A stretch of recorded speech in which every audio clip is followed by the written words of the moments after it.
Welcome! Today, we're diving into a book that isn't so much a story as it is, well, what the author calls an operating manual for reality. It's a guide that really promises to change how you see the world and, more importantly, your place in it. So let's just start with the one question that this book puts right at the heart of everything.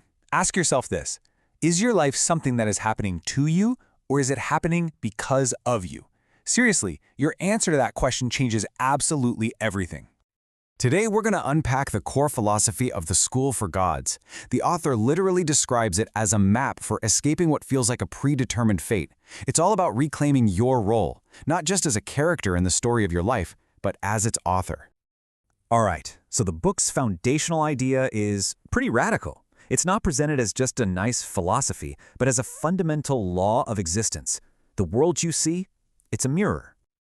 Okay, so what does that even mean? The book argues that everything we experience, everything, from a frustrating traffic jam to some amazing unexpected opportunity, it isn't some objective reality happening out there. Nope, it's a direct, totally flawless reflection of our inner world, our thoughts, our fears, our beliefs, our very state of being. And here's the crucial takeaway from that. You are not a victim of circumstance. You are the source of it. All the poverty, the conflict, but also the beauty you see in the world, they aren't just external problems to be solved. According to this book, they're physical manifestations of your own psychology. So you might be wondering, okay, how does this actually work? Well, this leads us to the book's central mechanism for how reality gets created. And fair warning, it completely re-engineers how we think about cause and effect. Now, this is where the book just flips everything we've ever been taught completely upside down, right? We're raised to believe that an external event, say a storm, causes an internal feeling, like sadness. The book says, no, the exact opposite is true. Our inner state is the cause, and that storm, that external event, is merely the effect. So the way the book explains it is that our inner states are like invitations we're constantly sending out to the universe. Our thoughts, our feelings, our deep-seated beliefs, they're all broadcasting a signal. And the events that show up in our lives, those are the replies that always, inevitably arrive. So why don't we see this connection all the time? Well, the book has an answer for that too. It says there's a delay, a time lag between the cause and the effect. You know, a negative feeling you have today might not manifest as a negative event until next week or even next month. And by then, we've forgotten all about the original source. This time factor acts like a fog, and it hides the incredible creative power of our own inner world. And this all leads to a really profound conclusion. If our thoughts are the blueprint for our reality, then mastering our inner world is the key to consciously shaping our own destiny. We can actually move from being passive observers in our lives to being active creators. But what happens when our reality includes conflict and opposition?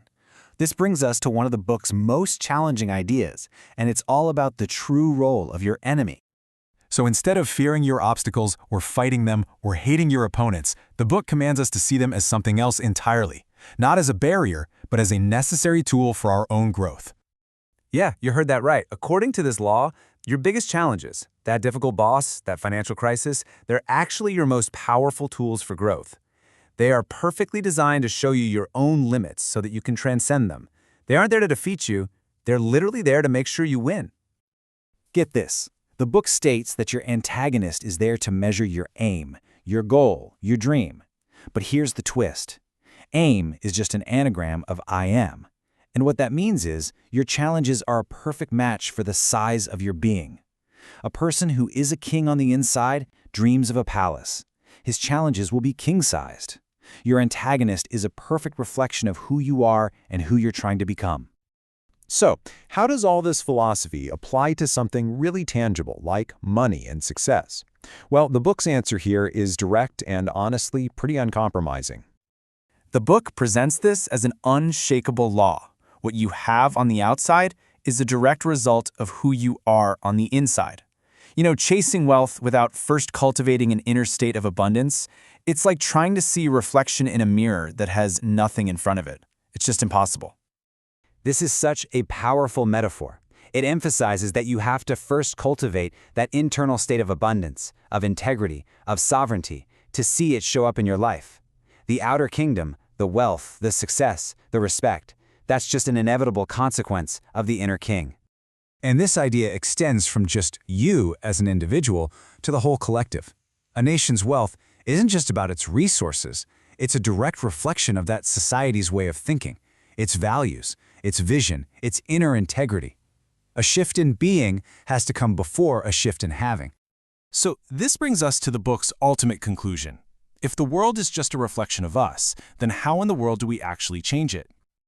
The book's answer is that true, lasting change doesn't come from external systems or big mass movements. It can only come from the internal transformation of individuals, one person at a time. Each of us has to undertake our own individual revolution. Think about it. The conflicts, the poverty, the problems we see out there, maybe they're just symptoms of our own inner divisions and conflicts projected onto the world stage. By healing our own internal mess and achieving personal integrity, we are directly contributing to healing the world. And this whole philosophy is captured in this final, really elegant Latin phrase, visibilia ex invisibilius. The visible comes from the invisible. Everything we see in our tangible material world has its origins in the unseen world of thought, feeling, and being. And that leaves us with one last crucial question. If your visible world is born from your invisible one, what world are you creating?